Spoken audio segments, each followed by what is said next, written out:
Saloop was a hot drink that enjoyed considerable popularity in England during the 17th and 18th centuries. It was particularly associated with the early morning routines of working people who needed warmth and quick nourishment before beginning their daily labor. Street vendors selling Saloop were a common sight in urban centers such as London, where the beverage became part of the rhythm of city life. Its affordability and convenience helped it gain wide acceptance among individuals from modest social and economic backgrounds. The drink was typically made from powdered sassafras root, or from salep, a starchy substance obtained from the dried tubers of certain orchids. These ingredients were mixed with water or milk and sweetened with sugar, sometimes enhanced with spices to improve flavor and aroma. The resulting beverage was thick and comforting, believed to provide energy and support general well-being. Because the ingredients were relatively inexpensive, Saloop could be sold at a low price, which contributed to its popularity among early risers and laborers. Street vendors played an important cultural and social role in promoting the consumption of Saloop. They often operated small stalls at busy intersections, or carried containers through crowded streets, calling out to attract customers. For many city dwellers, drinking Saloop became a shared social experience, offering a brief moment of warmth and interaction amid the demands of urban life.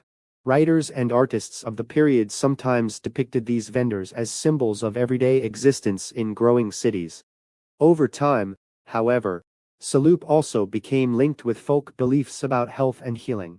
Some people regarded it as helpful for digestion, or as a strengthening tonic, while others believed it could aid in the treatment of venereal diseases. Although such claims were not supported by reliable medical evidence, the association itself began to influence public attitudes.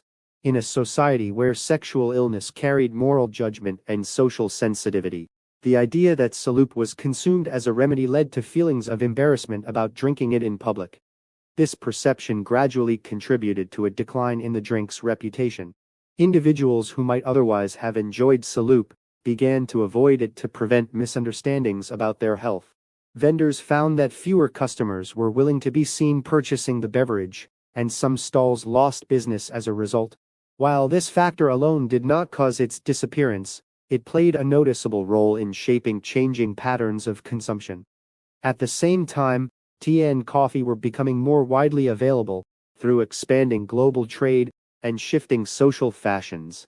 These beverages were viewed as more refined and socially neutral, and coffee stalls began to replace traditional Saloop sellers in many urban areas. The combined influence of evolving tastes, commercial competition, and the stigma associated with its supposed medicinal use gradually pushed Saloop out of everyday life.